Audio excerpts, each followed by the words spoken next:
অপেক্ষার অবসান। আজ রাজ্য সরকারি কর্মীদের বকেয়া ডিএ মামলায় রায় ঘোষণা করতে চলেছে সুপ্রিম কোর্ট। বৃহস্পতিবার সকাল 10:30 শীর্ষ আদালতের 11 নম্বর এজলাসে শোনানো হবে এই বহু চর্চিত রায়। দীর্ঘদিন ধরে বিচারাধীন থাকা এই মামলার দিকে তাকিয়ে লক্ষ লক্ষ রাজ্য সরকারি কর্মচারী।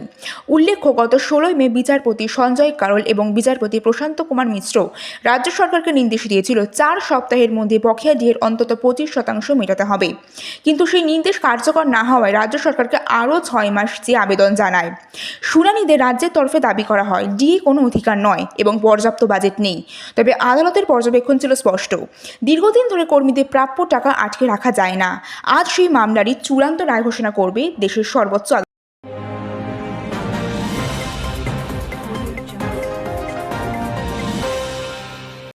এসআইআর মামলায় সুপ্রিম কোর্টে মুখ্যমন্ত্রী মমতা বন্দ্যোপাধ্যায়ের সওয়াল নিয়ে রাজ্য রাজনীতিতে তীব্র বিতর্ক। এই নিয়ে কড়া ভাষায় আক্রমণ শোনালেন বিরোধী দলনেতা শুভেন্দু অধিকারী। তার দাবি, এসআইআর প্রক্রিয়া রুখতে মুখ্যমন্ত্রীর উদ্যোগ সম্পূর্ণ ব্যর্থ হয়েছে। শুভেন্দুর কথায়, এসআইআর বন্ধ করার লক্ষ্য নিয়ে সুপ্রিম কোর্টে গেলেও আদালতে কোনো সাফল্য পাননি, বরং শীর্ষ আদালতে তিনি কার্যত বিগ জিরো পেয়েছেন বলেই মন্তব্য করেন বিরোধী দলনেতা। এসআইআর বন্ধ করা, মাইক্রো অবজার্ভ নিয়োগে আপত্তি কিংবা আধার কার্ডকে নাগরিকত্বের প্রমাণ হিসেবে তুলে ধরার কোনো দাবি আদালতে গুরুত্ব পায়নি বলে অভিযোগ শুভেন্দুর। তার মতে, আদালতের অবস্থান স্পষ্ট করে দিয়েছে যে নির্বাচন সংক্রান্ত সিদ্ধান্ত নির্বাচন কমিশনের ভূমিকায় চূড়ান্ত। তবে এই মন্তব্যে এসআইআর ইস্যুতে রাজ্য রাজনীতি আরও উত্তপ্ত হয়ে উঠছে।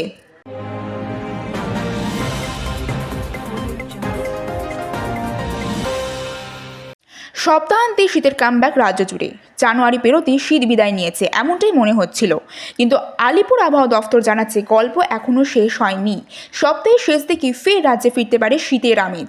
কলকাতার সর্বনিম্ন তাপমাত্রা নেমে যেতে পারে 14 ডিগ্রি সেলসিয়াসে।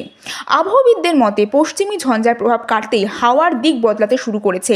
বৃহস্পতিবার সকালে কলকাতার সর্বনিম্ন তাপমাত্রা ছিল 16.6 ডিগ্রি, যা আগামী কয়েকদিনে আরও কমার সম্ভাবনা। পশ্চিমের জেলা বাঁকুড়া, বীরভূম, পশ্চিম বর্ধমানে তাপমাত্রা নামতে পারে 10 থেকে 11 ডিগ্রিতে। যদিও দিনের বেলা রোদের তাপমাত্রা বাড়বে। শীতের প্রকোপ বেশি টের পাওয়া যাবে সন্ধ্যে থেকে রাত পর্যন্ত। আগামী 4 থেকে 5 দিন এই পরিস্থিতি বজায় থাকতে পারে। বৃষ্টির সম্ভাবনা নেই, তবে সকালে হালকা কুয়াশার পূর্বাভাস দিয়েছে আবহাওয়া অফিস।